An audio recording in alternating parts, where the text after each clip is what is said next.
কাঁথিতে অশান্তি মানেই শুভেন্দু বা বিজেপির বিরুদ্ধেই থাকে শাসক দলের অভিযোগের তীর। তবে এবার আর অশান্তির জন্য বিরোধীদের প্রয়োজনই হয়নি। তৃণমূলের চূড়ান্ত গোষ্ঠী কোন্দলে কার্যত কোনো রকমে পালিয়ে বাঁচলেন তৃণমূলের চিন্তামণি মণ্ডল। প্রসঙ্গত গত মাসেই কন্টাই কোঅপারেটিভ ব্যাংকের ভোট পর্ব মিটেছে। সোমবার ডাইরেক্টর নির্বাচনের নমিনেশন ফর্ম তোলার দিন দেখা গেল তৃণমূলের চিন্তামণি মণ্ডল গোষ্ঠীর সঙ্গে সুপ্রকাশ ও তরুণ জানার গোষ্ঠীর অন্তর্দ্বন্দ্ব। চিন্তামণিকে বিজেপির দালাল চোর তকমা দিয়ে রীতিমতো তাড়া করেন অপর গোষ্ঠীর লোকজন। কোন রকমে প্রাইভেট গাড়িতে উঠে পালাতে সক্ষম হন চিন্তামণি। মন্ত্রী অখিল পুত্র তথা কাঁথি সাংগঠনিক জেলার যুব তৃণমূল কংগ্রেসের সভাপতি সুপ্রকাশ গিরি ব্যাংকের গেটের সামনে দাঁড়িয়ে প্রকাশ্যে অভিযোগ করেন বিজেপির সঙ্গে আঁতাত রয়েছে চিন্তামণি। তারা দলের নির্দেশ মানছেন না।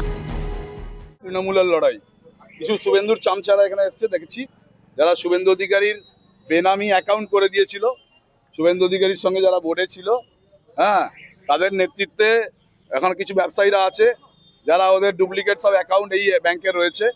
তদন্ত হবে, তার বিরুদ্ধে রুখে দাঁড়ানোর জন্য চক্রান্ত করছে। মমতা বন্দ্যোপাধ্যায় যে প্যানেল করে দেবেন, তৃণমূল কংগ্রেসের মনোনীতরা জিতেছেন, যারা তৃণমূল কংগ্রেসের সঙ্গে গদ্দারি করবেন, মমতা বন্দ্যোপাধ্যায় প্যানেলের সঙ্গে গদ্দারি করবেন, দল প্রস্তুত আছে তাদের বিরুদ্ধে ব্যবস্থা নেওয়ার জন্য। শুভেন্দু গড়ে কার্যত অন্য চিত্র। বিরোধীদের হয়নি প্রয়োজন। দলের অন্দরের কোন দলেই ধুন্ধুমার কাণ্ডের সাক্ষী থাকলো পূর্ব মেদিনীপুরের কাঁথি কোঅপারেটিভ ব্যাংক। বিনোদ মণ্ডলের রিপোর্ট, ক্যালকাটা নিউজ।